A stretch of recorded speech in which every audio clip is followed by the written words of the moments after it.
sir. Good afternoon sir. हाँ जी, देखे फिर। चलो जी, हमने पोटेंशियल एनर्जी वैसे कर ली थी। एक क्वेश्चन और है इसमें जो करने लायक है, करते हैं जी। देखो,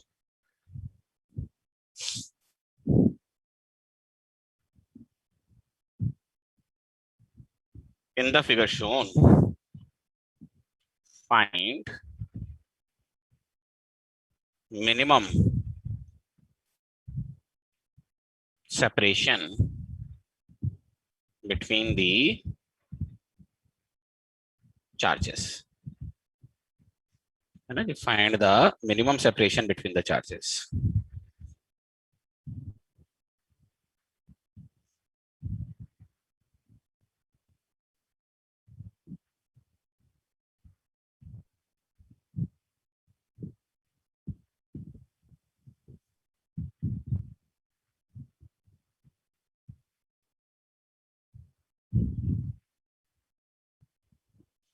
तो इसमें जो ये वाला चार्ज है, ये चार्ज है Q, मास इसका M है।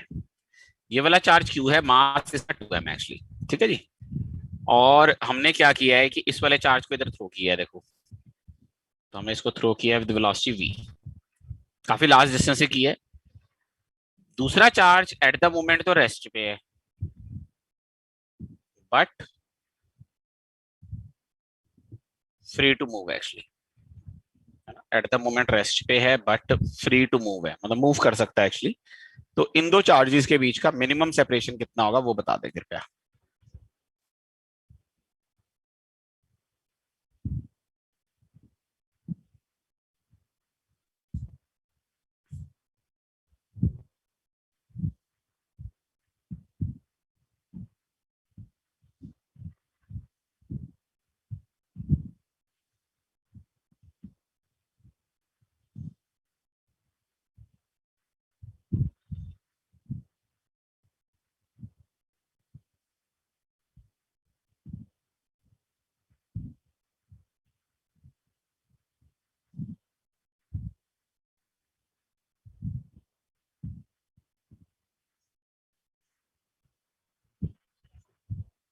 हाँ जी बेटा। Sir 3 kq² upon mv²। Very good जी। कैसे बेटा? हाँ भाई, क्या कहते हो, कैसे? बोलो सर जरा। जैसे हमने कोलिजन का टॉपिक नहीं किया था अभी, मिनिमम सेपरेशन तब आती है जब वेलोसिटीज बराबर होती है। मोमेंटम कंजर्व करके वेलोसिटी निकाल ली और फिर मैकेनिकल एनर्जी कंजर्वेशन। बिल्कुल सही बात है एक्चुअली। मतलब वहां पे हमने एक क्वेश्चन किया था ऐसा। मतलब क्वेश्चन तो क्या है भाई, देखो, बड़ी एक्चुअली बड़ी सीधी सी बात है। अब ऐसे सोच के देखो, दो गाड़ियां सड़क पे जा रही हैं एक्चुअली, एक गाड़ी आगे और एक गाड़ी पीछे है एक्चुअली। तो उनके बीच का सेपरेशन मैक्सिमम या मिनिमम किस मोमेंट पे होगा? जब उनकी वेलोसिटीज बराबर होगी। क्यों? जैसे इस क्वेश्चन में होगा क्या कि पीछे वाला आ रहा है, रिपल्शन की वजह से इसकी वेलोसिटी घटनी शुरू हो जाएगी और उसी रिपल्शन से इसकी वेलोसिटी बढ़नी शुरू हो जाएगी। लेकिन जब तक पीछे वाले की वेलोसिटी आगे वाले से कम ज्यादा है, तब तक इनके बीच का जो सेपरेशन है वो घटता जाएगा। पर इसकी वेलोसिटी भी कॉन्टिन्यूसली घट रही है, इसकी बढ़ रही है। एक मोमेंट कभी ना कभी तो ऐसा आएगा ना जब इन दोनों की वेलोसिटीज क्या हो जाएंगी? हाँ भाई, बराबर। और जिस मोमेंट पे इनकी वेलोसिटीज बराबर होंगी, वही मोमेंट होगा जब इनके बीच का सेपरेशन मिनिमम होगा। क्योंकि इसके बाद क्या होएगा, इस मोमेंट के बाद इसकी वेलोसिटी बढ़ जाएगी आगे वाले की, पीछे वाले की और कम हो जाएगी। तो रादर इनके बीच का सेपरेशन अब घटने की बजाय क्या हो जाएगा जी? बढ़ना शुरू हो जाएगा। तो आप यहां पे बोल सकते हैं at minimum separation, at minimum separation their relative velocity will be zero by, क्योंकि एक्सटर्नल फोर्स है नहीं सिस्टम पे कोई भी, कंजर्वेशन ऑफ लीनियर मोमेंटम, है ना जी, कंजर्वेशन ऑफ लीनियर मोमेंटम। देखो जी, मैं क्या करूंगा, फाइनल मोमेंटम इनिशियल मोमेंटम के बराबर है। What is final momentum?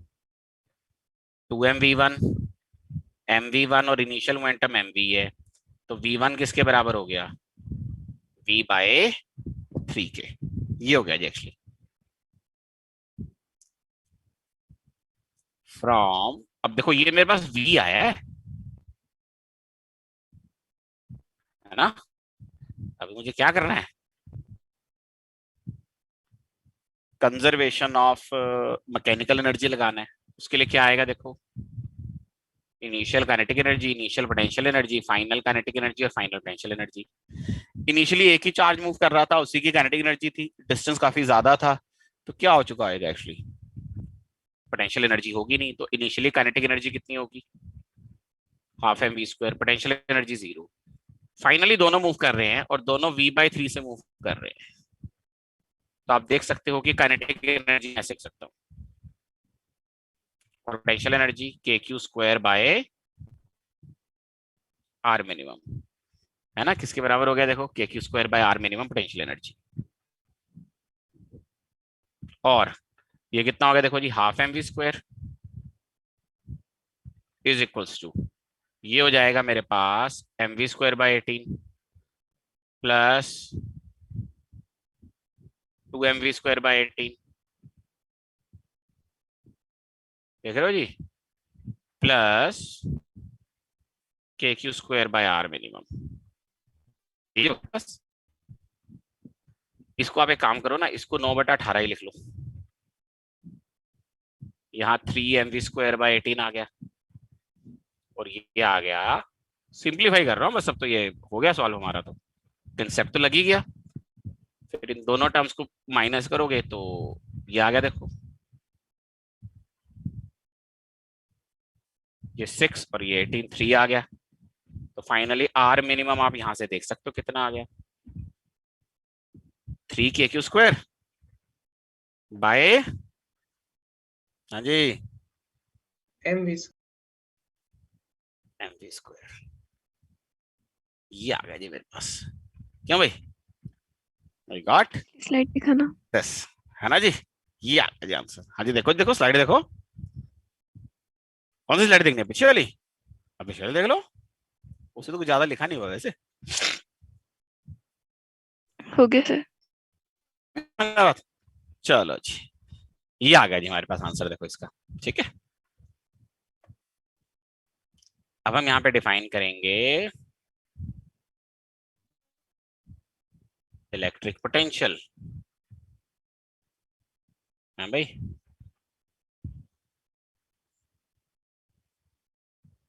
Electric potential. Electric potential का मतलब क्या हुआ, ट्रांसलेशन अगर हिंदी में क्या बोलेंगे इसको, है भाई, क्या आएगा जी,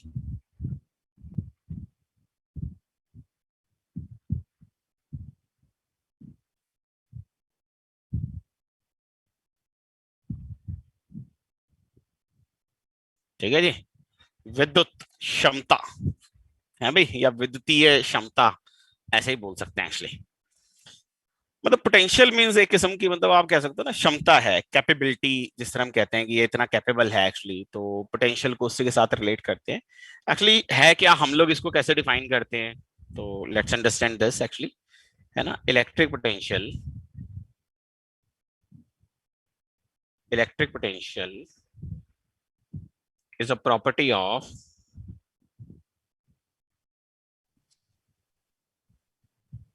electric field, है ना, is a property of electric field. It can be associated with change in potential energy, change in potential energy. Let a test charge Q0 moves from A to B and corresponding change in potential energy is delta E. तो समझने की कोशिश करते हैं। मान लो जैसे आपके पास ना दो पॉइंट्स हैं एक्चुअली, जैसे एक पॉइंट ए है और दूसरा पॉइंट बी है। You have a test charge जो आपने ए पॉइंट पे रखा हुआ है, और आप उसको ए टू बी ले जाते हैं, मान लो किसी भी पाथ के थ्रू ले जाओ, इसके इंडिपेंडेंट है, ये इनिशियल पोजीशन और ये फाइनल है। आप यहाँ पे ए और बी के बीच का पोटेंशियल डिफरेंस डिफाइन कर सकते हैं change in potential energy per unit test charge, है ना, change in potential energy per unit test charge. इसी इक्वेशन को आप ऐसे भी लिख सकते हैं, पोटेंशियल एनर्जी का चेंज क्या हो गया, Q not into potential difference, ठीक है ना। आप चाहो तो यहां पे लिख भी सकते हो, जैसे ये डेल्टा U क्या हो गया, change in potential energy, Q not क्या हो गया, test charge, and what is this, potential difference. अगर आप देखोगे ना, this relation is quite analogous तो जो हमने एक डिफाइन नहीं की थी इलेक्ट्रिक फील्ड इंटेंसिटी, बिल्कुल Yes, उसके sir. जैसा ही है। देखो जी, इलेक्ट्रिक फील्ड इंटेंसिटी में क्या था, अभी आप फील्ड के अंदर कोई चार्ज पार्टिकल रख दो, उस पे जो फोर्स लगेगी, force per unit charge electric field होगी। यहाँ पे आप देखोगे कि ये इलेक्ट्रिक पोटेंशियल हमने डिफाइन नहीं किया है, हमने पोटेंशियल डिफरेंस डिफाइन किया है। और कारण ये है क्योंकि हम पोटेंशियल को पोटेंशियल एनर्जी के साथ एसोसिएट करते हैं। भाई पोटेंशियल एनर्जी भी तो एज अ डिफरेंस ही डिफाइन होती है ना, वो तो बाद में आप रेफरेंस लेके पोटेंशियल एनर्जी का फॉर्मूला बना लेते हो, तो पोटेंशियल भी वैसा ही है, एज अ डिफरेंस ही डिफाइन होता है। तो जब आप ए से बी किसी चार्ज को मूव करते हो और सिस्टम की पोटेंशियल एनर्जी में चेंज डेल्टा यू आता है, so that change in potential energy per unit test charge is potential difference between those two points actually. अच्छा, यहाँ पे भी आप देखोगे ना, जो दो इक्वेशंस मैंने लिखी हैं मैथमेटिकली तो ठीक है, पर दोनों के इंटरप्रिटेशन थोड़े अलग है। लेफ्ट वाली इक्वेशन को ऐसे लगता है कि पोटेंशियल एनर्जी से पोटेंशियल डिफाइन होता है, और राइट वाले से क्या लगता है, पोटेंशियल से पोटेंशियल एनर्जी डिफाइन होती है। ज्यादा फंडामेंटल कौन सी इक्वेशन लगती है आपको, एक्चुअली राइट साइड वाली। क्योंकि पता क्या होता है, देखो किसी चार्ज का पोटेंशियल तब भी होगा जब दुनिया में कोई दूसरा चार्ज नहीं होएगा। कहीं पे किसी एक चार्ज ने अपना एक फील्ड पैदा कर रखा है, उस फील्ड में दूसरा चार्ज आता है, तो जब वो दूसरा चार्ज उस फील्ड के अंदर आ गया तो फील्ड के साथ इंटरेक्ट करने की वजह से उस पर फोर्स तो लगती है, साथ के साथ फील्ड के साथ इंटरेक्शन की वजह से उसकी एक पोटेंशियल एनर्जी भी बन जाती है विद सेकंड चार्ज जिसने फील्ड जनरेट किया हुआ है। बात समझ में आई एक्चुअली। तो इसका मतलब ये हो गया कि इलेक्ट्रिक फील्ड और इलेक्ट्रिक पोटेंशियल ये दोनों ज्यादा फंडामेंटल हैं compare to force and potential energy. एक और चीज जो आप यहाँ पे देख सकते हैं वो क्या है कि चेंज इन पोटेंशियल एनर्जी को लिखा जा सकता है negative of work done by internal conservative force, लिख सकते हैं एक्चुअली। इसका मतलब जो आपने पोटेंशियल डिफरेंस लिखा हुआ है, जिसको आप change in potential energy per unit charge लिख रहे हैं, इसको negative of work done internal conservative force per unit charge भी लिख सकते हैं actually.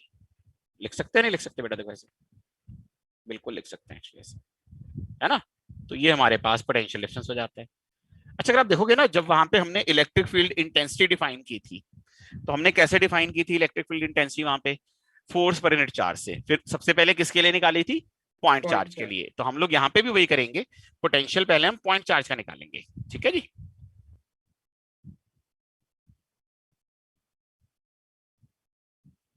Electric potential of a point charge, है ना, electric potential of a point charge. Sir पिछली स्लाइड दिखाना।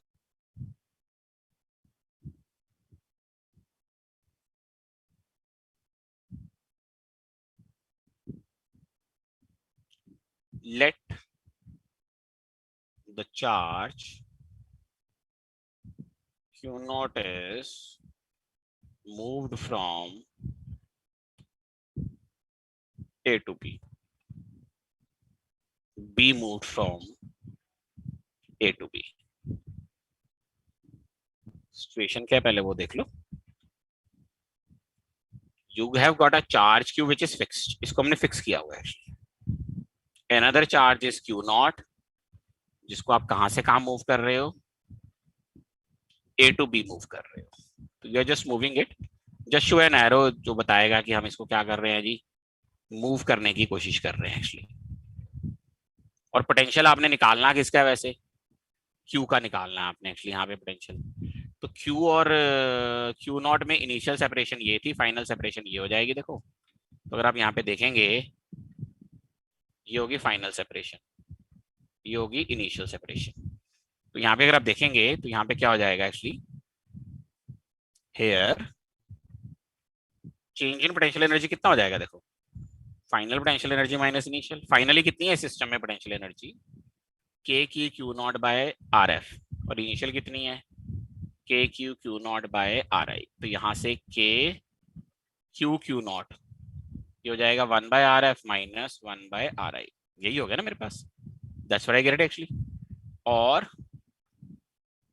पोटेंशियल डिफरेंस किसके बराबर हो जाता है, change in potential energy per unit test charge. तो अगर आप वहां से क्यू नॉट हटा दें, कैंसिल हो गया ना, तो ये आ गया। तो अगर आप देखेंगे कि आपको ना दो पॉइंट्स के बीच का क्या मिल गया जी, potential difference. Potential difference.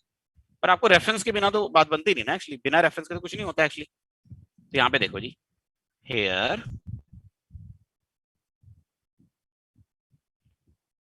Standard reference for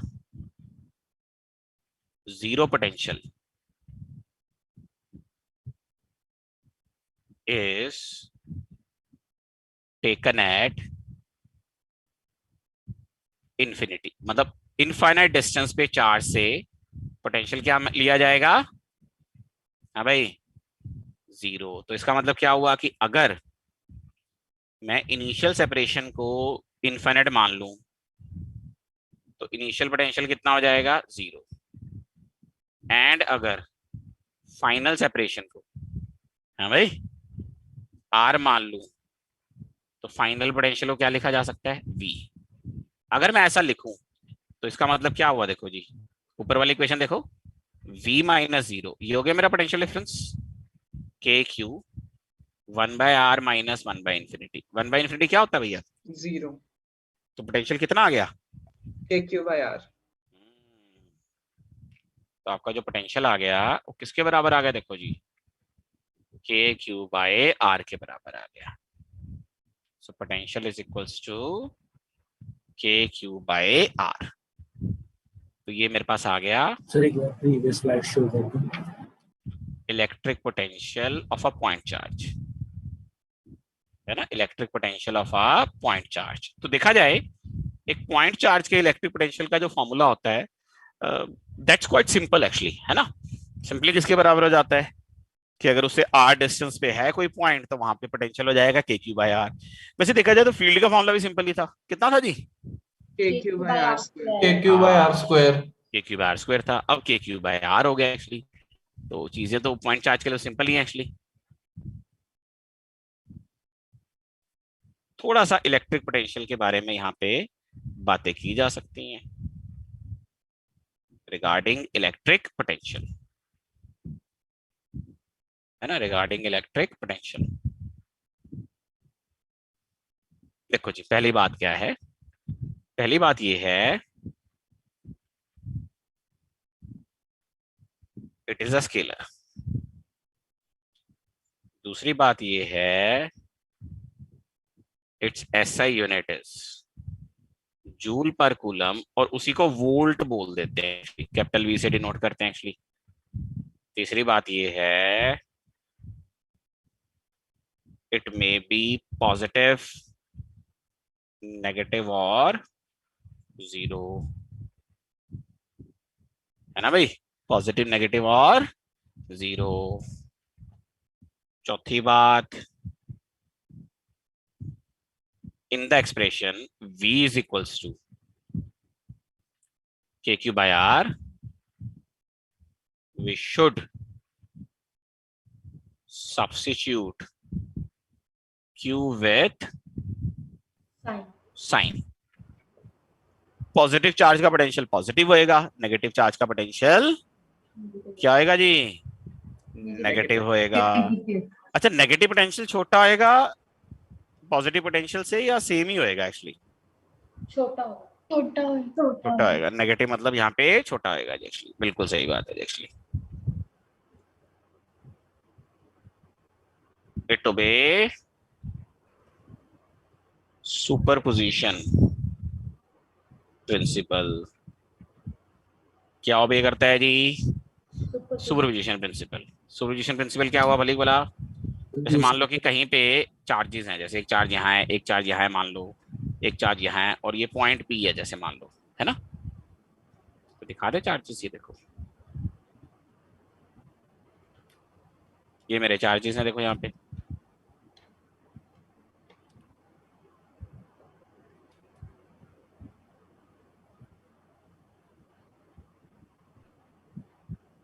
ये R1 है, ये R2, ये R3 है,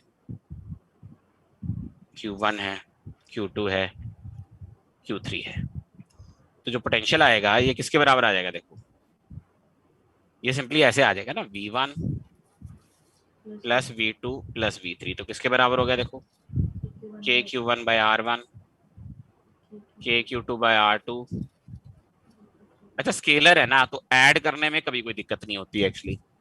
इसमें एक और चीज है ना, मतलब सुपरपोजिशन का मतलब यहाँ पे पता है क्या है? देखो कि P पॉइंट पे जो Q1 का पोटेंशियल है वो Q2 और Q3 से इफेक्ट नहीं होता, और जो Q2 का पोटेंशियल है वो Q1 और Q3 से इफेक्ट नहीं होता, और जो Q3 का पोटेंशियल है वो Q1 और Q2 से इफेक्ट नहीं होता। It's like this actually. ठीक है जी। सिक्स्थ, ठीक है जी, if multiple charges are equidistant from a point, then potential at that point will be, पता कितना हो जाएगा? देखो बहुत सीधा है, K बाय R इंटू जो भी टोटल चार्ज है। एक्चुअली ठीक भी है, जैसे ऊपर वाले डायग्राम में देख लो, अगर आप Q1 Q2 और Q3 यहाँ पे मान लो P से सेम डिस्टेंस पे होते, मतलब R1 R2 R3 बराबर होते, R R R, तो आपकी इक्वेशन क्या बन जाती? K Q1 by R plus K Q3 by R, यही बन जाती। तो उसमें K बाय R कॉमन आ जाता, बच क्या जाता ब्रैकेट में? Q1 plus Q2 plus Q3, तो फिर वो Q टोटल हो जाता।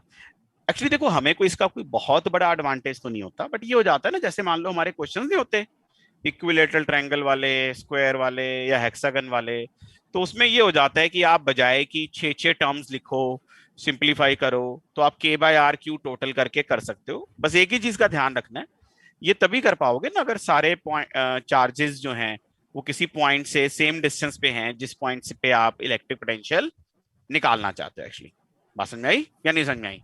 क्लियर है भाई? अच्छी बात है, दैट्स वेरी गुड। तो चलो जी फिर एक काम करते हैं, क्वेश्चन करके देखते हैं कुछ electric potential of point charge के ऊपर।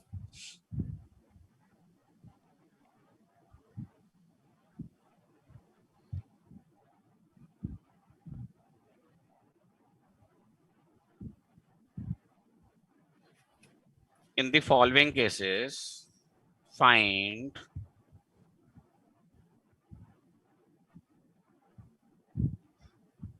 electric potential at point O. Electric potential at point O.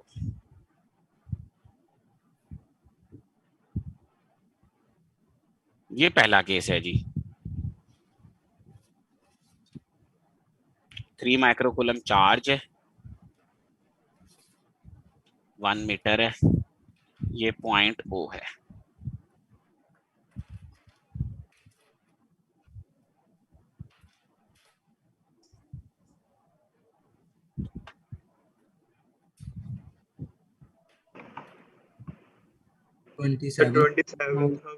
Seven into 10. 27 minus 3. KQ by R 9 into 10 power 9, 3 into 10 पर माइनस 6, और R हो गया 1, तो ये बच जाएगा 27 into 10 raised to power 3 volts. ठीक है जी, तो 27,000 वोल्ट हो गया जी। एक्चुअली समझ में आ गया सबको? ये सेकंड क्वेश्चन देखेंगे।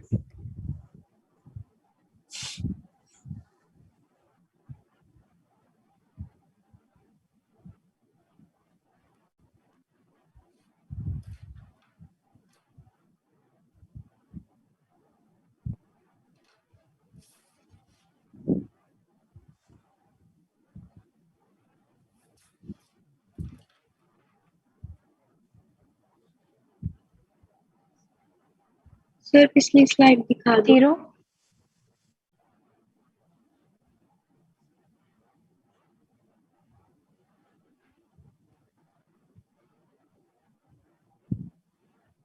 0 0 आएगा इसका। जी सर इसका 0 आएगा। हाँ जी 0 आएगा जी। एक्चुअली देखो मान लो ये ए है और ये सपोज करो बी है, तो जब आप पोटेंशियल लिखेंगे ओ पॉइंट पे तो ए और बी के पोटेंशियल्स को सम करके लिखेंगे। जो ए का पोटेंशियल आएगा वो आएगा के -2 माइक्रोकूलम, उसका डिस्टेंस, सॉरी यहाँ पे पी पॉइंट ओ लिखना चाहिए मेरे को, चलो तो बात क्लियर है वैसे।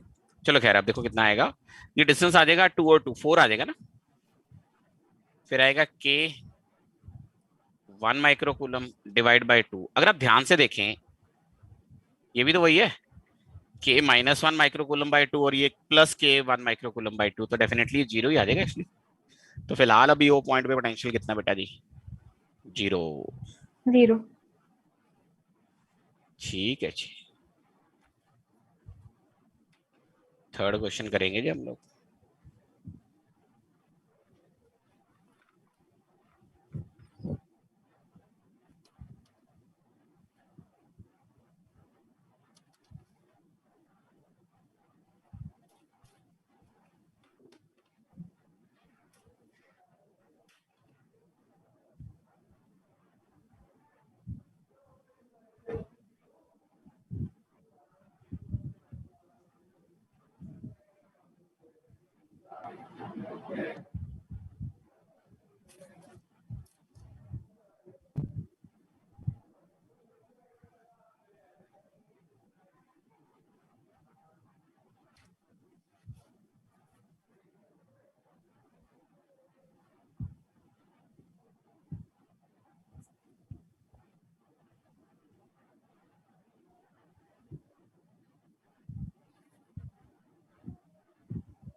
ये एक इक्विलेटरल ट्रायंगल है, यहाँ चार्ज क्यू है, ये -q है और ये q है। √3 k³ Okay?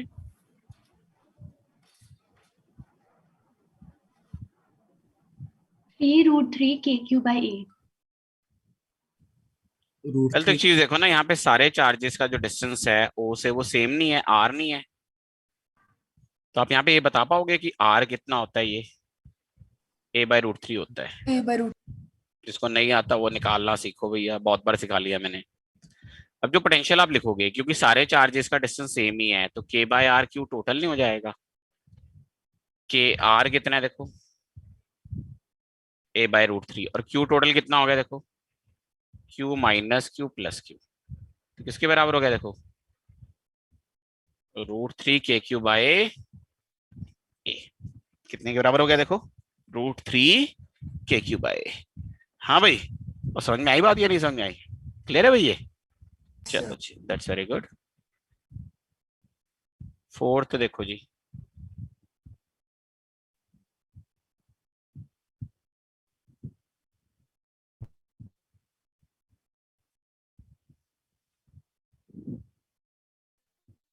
सर एक बार पीछे वाली स्लाइड करना। √3 KQ/A आंसर आया था ये। ओके। ये दिखा देता हूँ बट लेकिन आंसर तो ये आया था, बाकी दिखा देते हैं, टेंशन लो लो। डायग्राम बना लो पहले मैं ये वाला।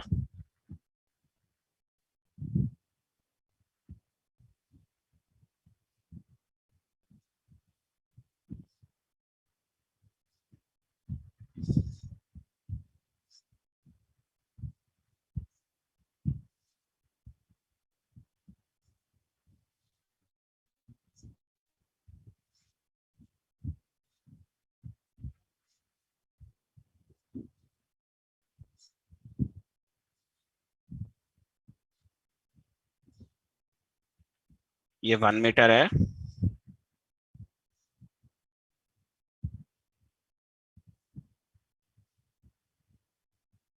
ये 1 माइक्रोकूलम, ये -2 माइक्रोकूलम, ये 3 माइक्रोकूलम, ठीक है जी, ये -4 माइक्रोकूलम, ये 5 माइक्रोकूलम, ये -6 माइक्रोकूलम, और जो पॉइंट है वो ये है O।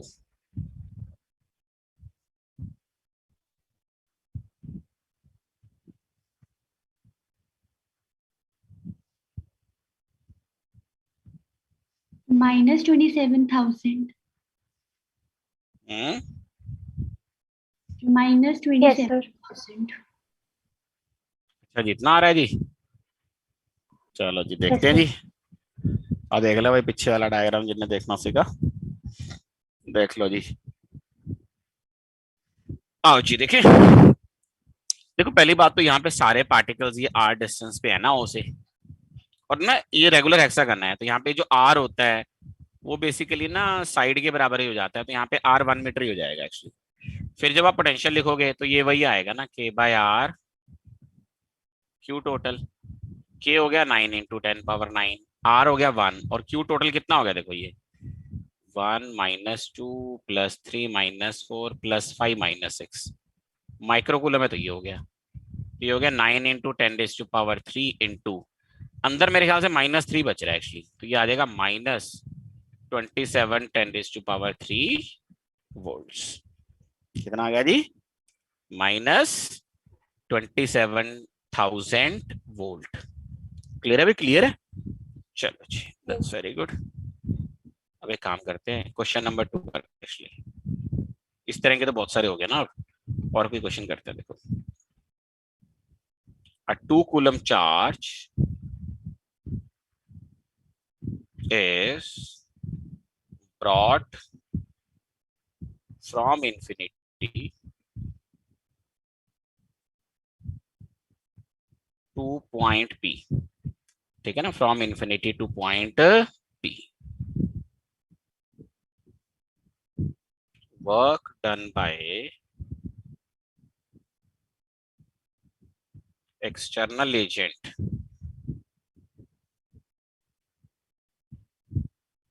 from the charges -30 joule and change in kinetic energy of charges +6 joule. Find electric potential at P. -60. Volt, -18 volt, +18 कुछ पता नहीं, 60 बोल रहा था कोई, फिर 18 वोल्ट, -18 माइनस -18 कैसे करेंगे वर्क वर्क एनर्जी थ्योरम से। work field is equal to change in kinetic energy. जी, वर्क एनर्जी थ्योरम से। एक्सटर्नल एजेंट का वर्क डन, फील्ड का work done is change in kinetic energy, यही हो गया एक्चुअली। ये हो गया देखो जी -30, फील्ड का पता नहीं, और ये हो गया जी 6, तो फील्ड का वर्क डन किसके बराबर हो गया 36 के, ठीक है जी। अब फील्ड का वर्क डन हो जाता है negative of change in potential energy, हो जाता है ना जी, और वो हो जाता है चार्ज इनटू पोटेंशियल डिफरेंस। तो यहां से पोटेंशियल डिफरेंस कितना आ गया देखो, -36/Q0, Q0 वो चार्ज होता है जो मूव कर रहे हैं विच इज 2, तो आंसर कितना आ जाएगा देखो ये -18। अब ये हो गया V final minus V initial, लाए कहां से थे इसको पकड़ के, इन्फिनिटी से, तो इन्फिनिटी पे पोटेंशियल कहाँ है 0, तो P पॉइंट का पोटेंशियल यहाँ पे -18 वोल्ट्स हो गया जी एक्चुअली। कितना हो गया जी, -18 वोल्ट। हाँ भाई, और समझ में आया सबको, ये बताओ भाई, क्लियर है जी, Yes, sir. ठीक है जी। अगला सवाल करेंगे जी एक्चुअली।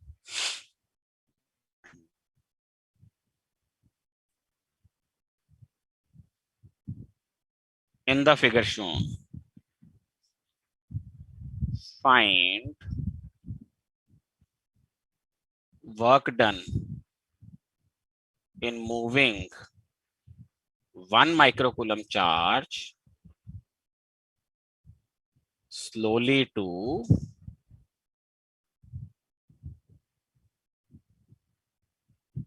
infinity, है ना, 1 microcoulomb charge slowly to infinity। है भाई, फिगर फिगर फिगर फिगर कहाँ है?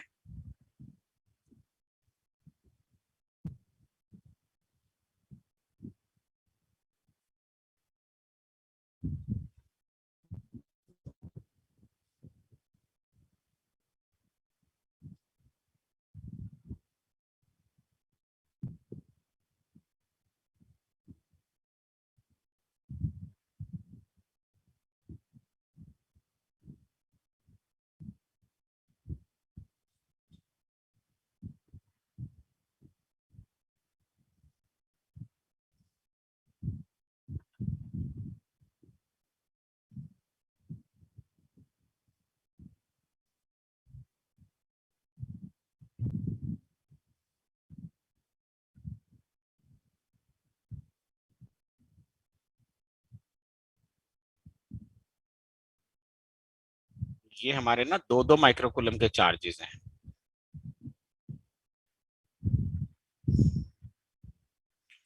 वन माइक्रोकूलम का चार्ज यहाँ पड़ा हुआ है और ये जो स्क्वायर है ये 2 मीटर साइड का है, समझ रहे हो?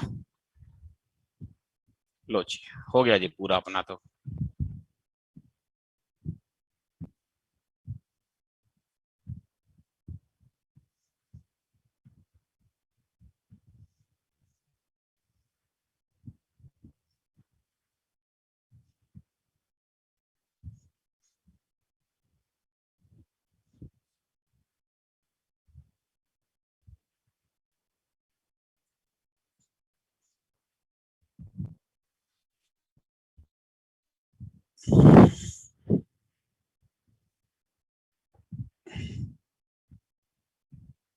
Sir, 36 root 2 into 10 raised to power 3. जी 36 root 2 into 10 raised to power 3. 36 root 2 into 10 raise to power 3। देखो एक सीधी सी बात है कि यहाँ पे यूज तो आपने वर्क एनर्जी थ्योरम ही करनी है। Work done by external agent, work done by field is change in kinetic energy. क्योंकि आप स्लोली लेके जा रहे हो तो ये क्या हो जाएगा? 0। तो एक्सटर्नल एजेंट का वर्क डन किसके बराबर हो गया? Negative of work done by field which is change in potential energy which is charge into potential difference, charge into final potential minus initial potential। एक बात बताओ, फाइनली तो इन्फिनिटी पे चला जाएगा ना ये 1 माइक्रोकूलम चार्ज, तो पोटेंशियल वहां पे क्या हो गया जी? 0। और इनिशियली जो भी पोटेंशियल है आपका तो आ जाएगा minus Q into initial potential. अगर आप ध्यान से देखो ये सारे चार्जेस का डिस्टेंस 2-2 माइक्रोकूलम का डिस्टेंस कितना है जी? आर है ना सबका, और आर यहाँ पे किसके बराबर आ जाएगा? बता भाई। 2 by root 2 root 2 2 root 2 by 2. 2 root 2 by 2, तो रूट 2 ही हो गया किस्म से। तो आपका जो ये पोटेंशियल आ जाएगा इनिशियली कितना आ जाएगा? देखो K by R and Q total. Centre पे पोटेंशियल कितना आ रहा है देखो, अब माइनस क्यू, ये हो गया 10 रेज टू पावर माइनस 6, के हो गया 10 रेज टू पावर 9, आर हो गया रूट 2, और क्यू टोटल कितना हो गया? 8 माइक्रोकूलम है भाई। तो अगर आप देखोगे ये आ जाएगा 72/2 यानी 36 रूट 2, साथ में 10 raise to power minus 3 joules. तो हमें जो वर्क डन करना पड़ेगा वो कितना करना पड़ेगा? 36 root 2 10 raise to power minus 3 joules negative sign के साथ। हाँ भाई, और समझ में आया सबको ये? Yes. क्लियर है जी? ठीक है जी, दैट्स वेरी गुड। आओ जी, क्वेश्चन नंबर 4 करेंगे।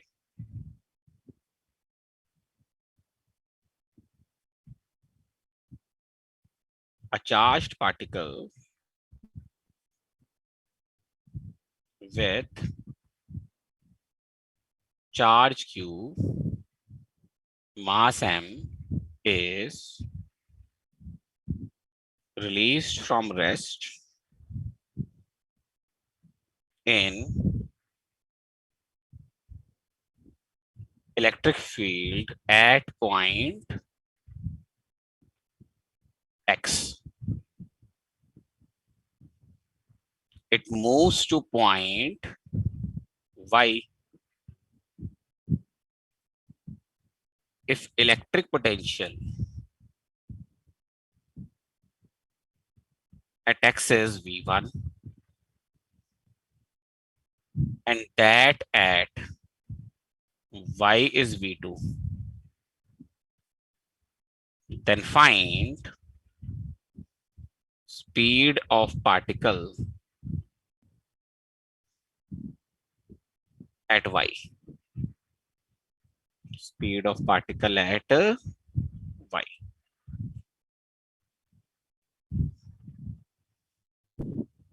तो ऐसे है ना, जैसे मान लो कि ये कुछ पॉइंट्स आप ले लो, जैसे ये x है और ये y है। पार्टिकल तुमने यहां से छोड़ा है, तो जब ये यहां पहुंचा, मान लो इसका स्पीड आ गई कुछ v टाइप से ना, v निकालनी है एक्चुअली आपने। यहाँ पोटेंशियल v1 था, ये v2 था, तो डायग्राम वाइज तो ऐसा दिखेगा थोड़ा थोड़ा।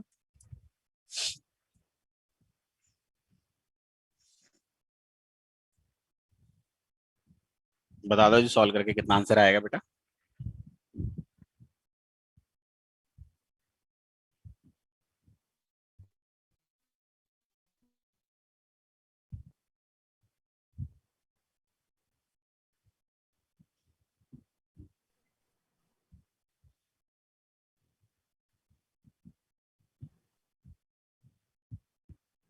Sir root 2q v1 minus v2 by m।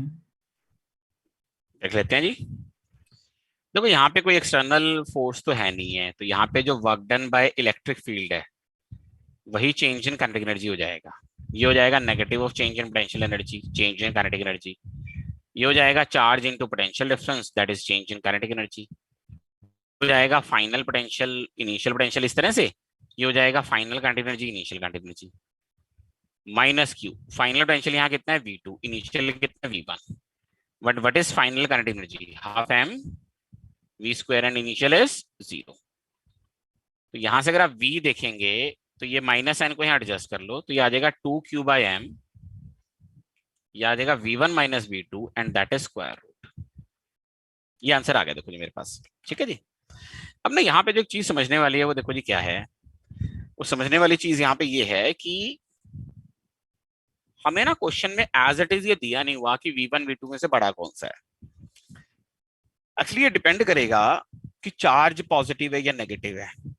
Suppose करो ये चार्ज पॉजिटिव है, तो यहाँ पे स्पीड जो एक्सप्रेशन में पॉजिटिव होनी चाहिए, तो वो v1 माइनस v2 पॉजिटिव होना चाहिए, तो यानी v1 बड़ा होना चाहिए, v2 छोटा। तो यानी नेचुरली जो एक पॉजिटिव चार्ज है वो हायर पोटेंशियल से लोअर पोटेंशियल मूव करता है। पर अगर ये क्यू नेगेटिव हो, क्यू अगर नेगेटिव हुआ, तो फिर अगर स्पीड को पॉजिटिव रखना है तो v1 माइनस v2 भी नेगेटिव होना चाहिए, मतलब v2 बड़ा होना चाहिए। तो यानी एक नेगेटिव चार्ज लो पोटेंशियल से हाई पोटेंशियल नेचुरली मूव करता है, जबकि पॉजिटिव चार्ज हाई पोटेंशियल से लो पोटेंशियल मूव करता है। कई बार क्या होता है ना, एक छोटी सी बात भी कई बार नहीं समझ में आती। नॉर्मली क्वेश्चन पूछ लेते हैं कि an electron will move from, freely will move from, जैसे इलेक्ट्रिक फील्ड में छोड़ दिया इलेक्ट्रॉन को, so it will move from high potential to low potential, low potential to high potential. तो अगर तो पॉजिटिव चार्ज छोड़ते हैं तो हाई से लो जाएगा, और नेगेटिव छोड़ेंगे तो लो टू हाई जाएगा नेचुरली, क्योंकि फोर्स की डायरेक्शन उल्टी हो जाती है ना उस पर। समझ आ गया बेटा? क्लियर है जी? चलो जी एक और सवाल करते हैं, क्वेश्चन नंबर 5।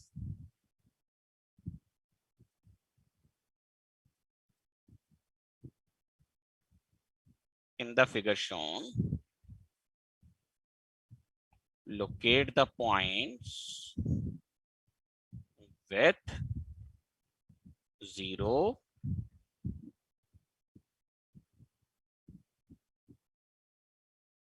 electric potential, है ना, 0 electric potential।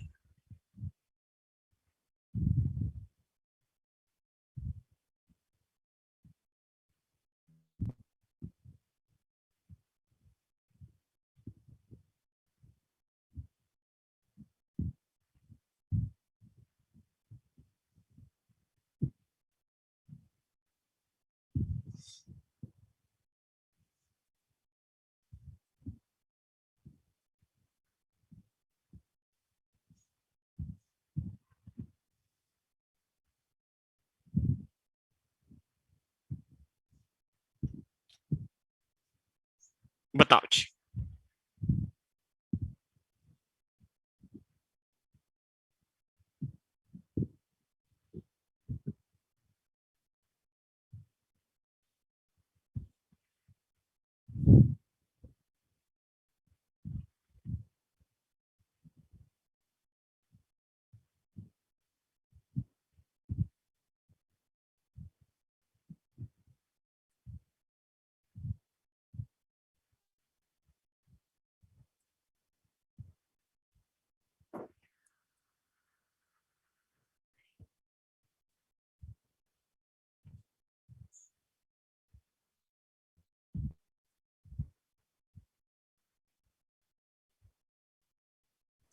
सर एक d/3 अच्छा, एक ही पॉइंट आएगा। दूसरा अरे माइनस पता है क्या, देखो एक एक चार्ज पॉजिटिव और एक नेगेटिव है, तो नेगेटिव वाले चार्ज का पोटेंशियल नेगेटिव ही होएगा सब जगह, पॉजिटिव वाले का पॉजिटिव ही होएगा एक्चुअली। तो पॉइंट ये है कि कोई भी पॉइंट जहां पे दोनों के पोटेंशियल मैग्नीट्यूड में सेम हो गए, वहां पे वो पोटेंशियल क्या आ जाएगा, जीरो। एक्चुअली वो पॉइंट्स जो भी आएंगे वो आएंगे तो छोटे चार्ज के नजदीक ही, क्योंकि पोटेंशियल के क्यू बार होता है ना, तो छोटे चार्ज के नजदीक होंगे तभी वो रेशियो क्यू और आर की सेम आ सकती है दोनों चार्जेस के लिए। तो क्यू के लेफ्ट में एक पॉइंट ले लो, जैसे P1 ले लो, और क्यू के राइट में एक पॉइंट ले लो P2।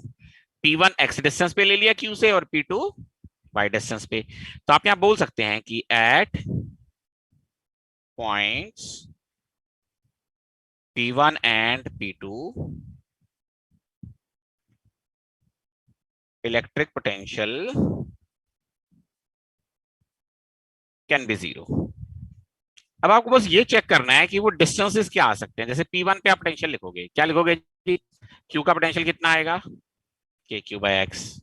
बेटा -2q का पोटेंशियल कितना आएगा, K -2q by D plus X, and that is zero. तो यहां से अगर आप देखेंगे के और क्यू कट जाएंगे, देखो यहां से कट गए, तो ये आ जाएगा 1/x, that is 2/d+x।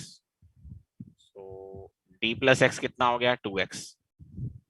x किसके बराबर हो गया, d के, ठीक है जी। एट P2, तो अगर P2 पॉइंट पे देखेंगे पोटेंशियल तो क्या आएगा, जीरो करना है ना आपने, के क्यू बाय वाई। अच्छा, दूसरे -2q वाले चार्ज से डिस्टेंस कितना हो गया, d - y, ये जीरो कर दिया आपने। के क्यू काट देखो आपने, कितना है जी actually, 1/y is 2/d - y, so d - y is 2y, तो y की वैल्यू अगर आप यहां से देखेंगे तो d/3 आ गया एक्चुअली। मुझे एक बात बताओ, दो पॉइंट्स मैंने ढूंढ लिए, एक लेफ्ट में और एक राइट में, क्या यहाँ पे सिर्फ दो ही पॉइंट्स होंगे या और पॉइंट्स भी हो सकते हैं? जैसे मान लो इस लाइन के ऊपर या नीचे, मान लो कि यहाँ कहीं कोई पॉइंट हो सकता है। देखो इलेक्ट्रिक फील्ड जब आप जीरो करते हो तो बड़ी दिक्कत वाला काम है ना, फील्ड के दोनों चार्जेस के फील्ड के मैग्नीट्यूड भी सेम होने चाहिए, डायरेक्शन में अपोजिट होने चाहिए। पोटेंशियल के केस में तो ऐसा कुछ नहीं है, डायरेक्शन तो होती नहीं है, बस जहां पे भी प्लस माइनस बराबर हो गए रिजल्ट क्या आ जाएगा जी, हाँ भाई जीरो आ जाएगा एक्चुअली। तो आपको लाइन के ऊपर दो पॉइंट्स मिल गए, लाइन के ऊपर नीचे भी पॉइंट्स मिल जाएंगे आपको, दिखाऊं जी, अभी देखो लाइन के ऊपर नीचे पॉइंट्स मिलेंगे आपको। सपोज आप यहां पे कोई पॉइंट ले लो P, ठीक है, P पॉइंट पे Q का फील्ड, Q का कुछ पोटेंशियल आ जाएगा और 2Q का आ जाएगा ना भाई, ये नहीं आएगा। ये मान लो R1 डिस्टेंस है, R2 डिस्टेंस है, तो आप क्या बोलेंगे भी, इन जनरल अगर पोटेंशियल P पॉइंट पे जीरो होना है, इसका मतलब क्या होएगा, के क्यू बाय R1 प्लस के -2q बाय R2 को जीरो होना है। इससे ये कंडीशन बन जाएगी कि R1 और R2 की रेशियो क्या होनी चाहिए यहाँ पे, 1/2। या आप कोई भी पॉइंट यहाँ पे स्पेस में ले लो जिसका डिस्टेंस R1 और R2 से, मतलब जो Q और -2q चार्जेस है उससे अगर डिस्टेंस इसका आ रहा है रेशियो वाइज 1/2 R1/R2, तो उस पॉइंट पे पोटेंशियल क्या हो जाएगा, जीरो। इंटरेस्टिंगली ऐसा एक पॉइंट नहीं होगा, बहुत सारे पॉइंट्स होंगे, rather this is condition for a sphere. अच्छा ऐसी कंडीशन हमने ना एलिप्स के लिए पढ़ी हुई है, याद है +1 में ग्रेविटेशन में? हाँ भाई, याद है भाई? एलिप्स के लिए पढ़ी हुई है कोई ऐसी कंडीशन? क्या थी उसमें? अगर आप ऐसा पॉइंट ले लो और जो दो पॉइंट्स हैं जैसे Q और -2Q, दो पॉइंट्स हैं, इनसे आपने ज्वाइन कर लिया, तो एलिप्स के लिए ये कंडीशन हो जाती है R1 + R2 should be equal to 2a या बेसिकली कांस्टेंट। तो उस केस में P पॉइंट जो आएंगे उनको जोड़ने से एलिप्स बनेगा। लेकिन अगर यही रेशो R1 और R2 जो डिस्टेंसेस हैं इनकी रेशो कांस्टेंट हो जाए तो ये P पॉइंट्स का लोकस क्या हो जाएगा? स्फीयर हो जाएगा। तो आप यहाँ पे बोल सकते हैं कि फॉर, क्या बोलेंगे जी? For two unlike and unequal charges, ठीक है जी, locus of points with zero potential will be a, क्या होगा जी? स्फीयर। क्या हो जाएगा जी? स्फीयर। और वो स्फीयर मैं आपको यहाँ पे दिखा सकता हूँ कि एक्चुअली वो स्फीयर कैसा नजर आएगा। देखो थोड़ा छोटा कर लेते हैं, इतना बड़ा क्या करना मैंने। ये तो दिक्कत है।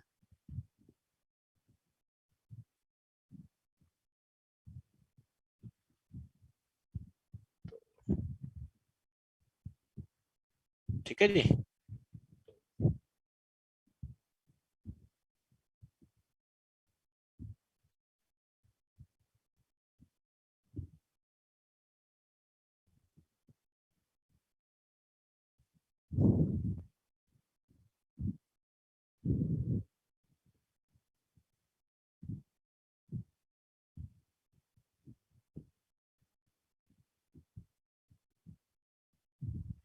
ये देखो जी यहाँ पे। अच्छा अभी आपने दो पॉइंट्स ढूंढे हैं ना ऊपर, एक P1 ढूंढा और एक आपने P2 ढूंढा है। ये बताएंगे P1 का डिस्टेंस कितना था Q4 से और P2 का कितना था? D/3। P1 का तो D था और P2 का कितना था? D/3। D/3। तो यानी यहाँ पे जो स्फीयर आएगा उसका जो रेडियस आएगा पता कितना आ जाएगा? देखो D + D/3 डायमीटर हो गया ना, यानी 4D/3, तो रेडियस आ जाएगा 2D/3। इस पूरे स्फीयर के किसी भी पॉइंट पे पोटेंशियल क्या हो जाएगा? 0 हो जाएगा। मतलब जो आपने दो पॉइंट्स ढूंढे हैं ना P1 P2, वो डायमीटर वाले पॉइंट्स हैं इस पर्टिकुलर स्फीयर के एक्चुअली।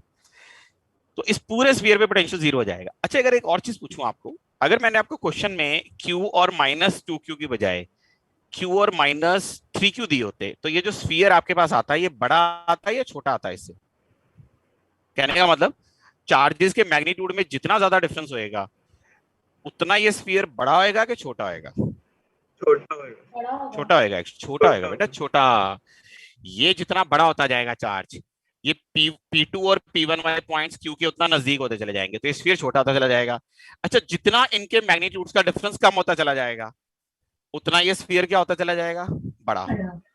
अगर मान लो ये Q और -Q हो जाए तो ये स्फीयर का रेडियस क्या हो जाएगा फिर उस केस में? हाँ भाई, बढ़ जाएगा।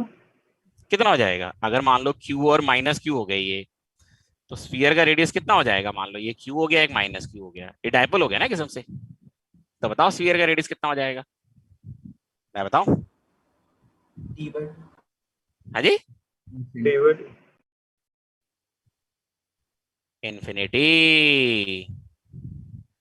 तो आप देख रहे हो एक डायपोल के लिए उसका 0 पोटेंशियल वाला सरफेस प्लेन हो जाता है एक किस्म से इक्वेटोरियल प्लेन। रेडियस कितनी हो गई जी? इन्फिनिटी। समझ रहे हो?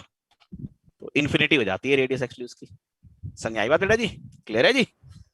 जब तक अनइक्वल चार्जेस रहेंगे तब तक ये हमारा क्या रहेगा? हाँ भाई, क्या रहेगा तब तक? ये स्फीयर रहेगा। और जैसे इक्वल चार्जेस होंगे तो क्या हो जाएगा?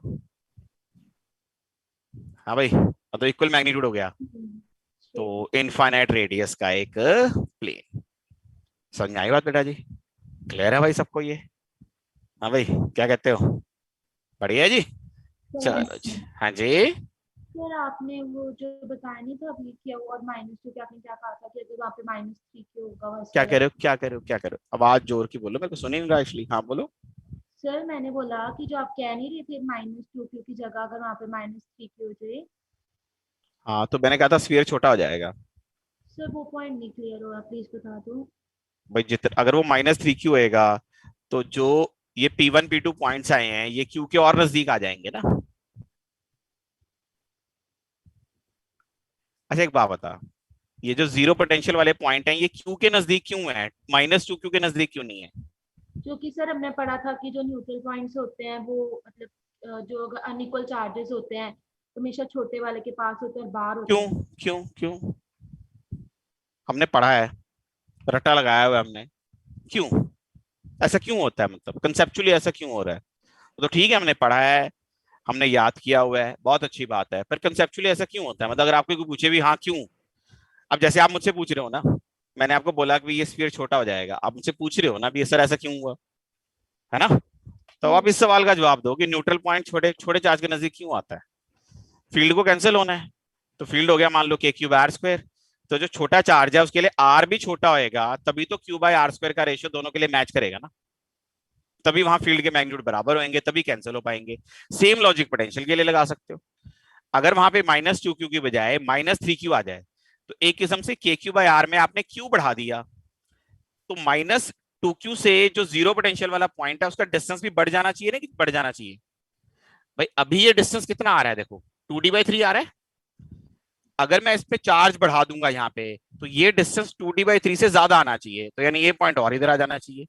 और बढ़ा दूंगा तो ये और बड़ा डिस्टेंस आना चाहिए, तभी तो पोटेंशियल मेरा क्या होएगा, कैंसिल हो पाएगा ना। समझ आ गई बात?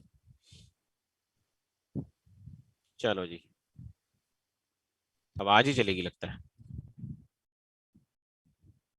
In the figure shown plot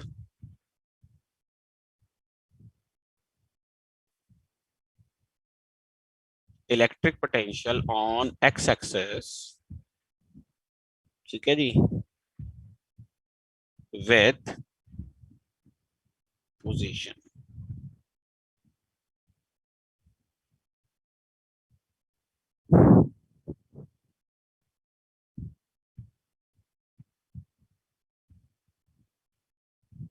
ये -2 क्यू है, ये क्यू है।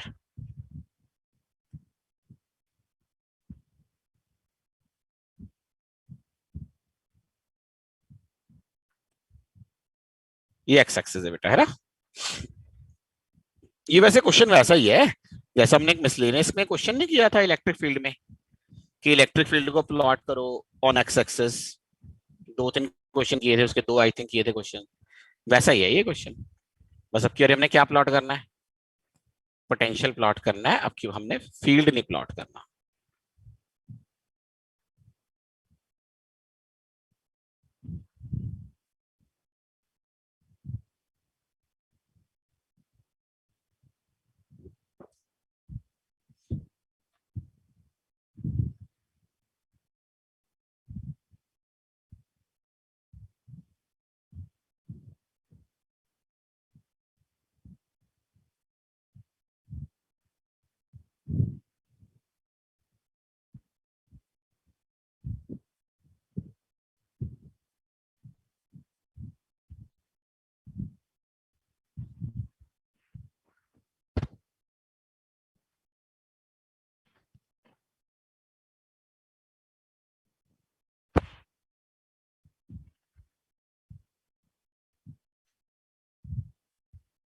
हाँ भाई, सर कर लिए। कर लिया। अब सुनो जरा, पोटेंशियल का मामला क्या होता है पॉइंट चार्ज के लिए, के क्यू बाय आर, ठीक है? तो अगर आप ऐसे पॉइंट्स लोगे जो किसी पॉइंट चार्ज के बहुत नजदीक है, तो वहां पे पोटेंशियल क्या हो जाएगा, ऑब्वियसली आपका उसी पॉइंट चार्ज के हिसाब से आ जाएगा एक्चुअली। जैसे आप एक चीज बताओ, ये जो प्लस क्यू चार्ज है इसके जस्ट राइट में पोटेंशियल पॉजिटिव होएगा कि नेगेटिव होएगा? पॉजिटिव होएगा, और काफी ज्यादा होएगा। जस्ट लेफ्ट में भी पोटेंशियल क्या आएगा, पॉजिटिव और काफी ज्यादा। -2 क्यू के जस्ट लेफ्ट में नेगेटिव। नेगेटिव और काफी ज्यादा नेगेटिव। राइट में भी काफी ज्यादा नेगेटिव। नेगेटिव। जब आप बहुत दूर होंगे तो आपको नेट चार्ज क्या नजर आ रहा होगा, माइनस में। माइनस के तो पोटेंशियल आपको माइनस में नजर आएगा, पर दूर होने की वजह से कम नजर आएगा। तो चाहे आप राइट साइड देख लो या लेफ्ट साइड देख लो, या ऐसे नजर आएगा एक्चुअली। ये आगे मेरे पास पॉइंट्स। चलो जी, कहीं से भी शुरू कर लो। सबसे राइट में देखो, शुरू में भी नेगेटिव है और दूर जाओगे तब भी नेगेटिव ही रह रहा है, तो पोटेंशियल ऐसे वेरी करेगा। यहाँ पे देख रहे हो, बीच में पॉजिटिव से शुरू होके नेगेटिव, यहाँ पे शुरू तो पॉजिटिव से हुआ है, फाइनली नेगेटिव है। तो पहले पोटेंशियल इस तरह से, फिर ऐसे। तो यहाँ पे एक बार जीरो हुआ है पोटेंशियल, और यहाँ पे अगर आप देखोगे ना, ये जो ग्राफ मैंने बनाए हैं ये इंटरेस्टिंग पता है किसके लिए है? पॉजिटिव और नेगेटिव चार्जेस के लिए। अगर यहाँ पे दोनों चार्ज पॉजिटिव ले लेता मैं, या दोनों नेगेटिव, तो दोनों पॉजिटिव ले लेता तो पोटेंशियल सब जगह क्या आता? पॉजिटिव ही आता, और जीरो कहीं नहीं आता। जीरो कहीं नहीं आता, तो वो ये क्रॉस नहीं करते कभी भी ये पीली वाली लाइन को। और नेगेटिव ले लेता अगर दोनों चार्जेस, तो सब जगह पोटेंशियल क्या आता जी? नेगेटिव आता, और कहीं पे भी वो इस लाइन को क्रॉस नहीं करते। समझ में आ गई बात जी? इसके साथ हमारा electric potential of a point charge वाला टॉपिक हो गया जी खत्म। क्वेश्चन कराने थे वो करा दिए मैंने इसके अंदर। इस तरह के क्वेश्चंस होते हैं, आप चाहो तो क्वेश्चन आरपीएस ऑब्जेक्टिव बुक में से कर सकते हैं। इससे अगला टॉपिक जो मैं कराऊंगा कल की क्लास में, वो electric potential of dipole and electric potential of ring कराऊंगा, चार्ज रिंग। उसके ना क्वेश्चन ज्यादा नहीं होते, क्योंकि डायपोल के जो फोर्स वगैरह वाले क्वेश्चंस होते हैं वो तो काफी सारे हम पहले ही कर चुके हैं एक्चुअली पिछले चैप्टर में। तो यहाँ पे पोटेंशियल के क्वेश्चंस उतने ज्यादा नहीं होते। तो पोटेंशियल ऑफ डायपोल और रिंग, इनके डेरिवेशंस करा के कुछ क्वेश्चंस करा दूंगा। हो सकता है थोड़ा आगे भी अगला टॉपिक जो है, रादर यहाँ पे ना जो पोटेंशियल वाला टॉपिक है ना, इसमें सबसे ज्यादा इंपॉर्टेंट टॉपिक पता है कौन सा होता है? इलेक्ट्रिक पोटेंशियल और इलेक्ट्रिक फील्ड इंटेंसिटी के बीच का रिलेशन, वो सबसे ज्यादा इंपॉर्टेंट होता है। ये तो ठीक है, चलो भी इलेक्ट्रिक पोटेंशियल क्या होता है, पॉइंट चार्ज का पोटेंशियल निकाल लिया, डायपोल का निकाल लिया, रिंग का निकाल लिया, वैसे ही है ना, जैसे फील्ड पॉइंट चार्ज का, डायपोल का, रिंग का, वैसे इनके भी निकाल लिए। पर जो मतलब बढ़िया जो मेन टॉपिक होता है वो होता है। तो वो कल शुरू हो गया तो ठीक है, नहीं फिर परसों ही कराऊंगा उसको। तो वो एग्जाम्स में भी ज्यादा आता है फ्रिक्वेंटली। ये नहीं है कि ये नहीं आते, पर वो रिलेशन वाला आता है ना पोटेंशियल और फील्ड का। एक्चुअली ये वैसा रिलेशन होता है जैसा पोटेंशियल एनर्जी और फोर्स का होता है ना, पोटेंशियल एनर्जी और फोर्स का रिलेशन हमने पढ़ा हुआ है। वैसे ही हमारे पास इलेक्ट्रिक फील्ड इंटेंसिटी और पोटेंशियल का रिलेशन भी होता है। वो डेफिनेटली काफी इंपॉर्टेंट होता है एक्चुअली। चलो जी खैर, फिर बाकी नेक्स्ट क्लास में करता हूँ। हाँ जी।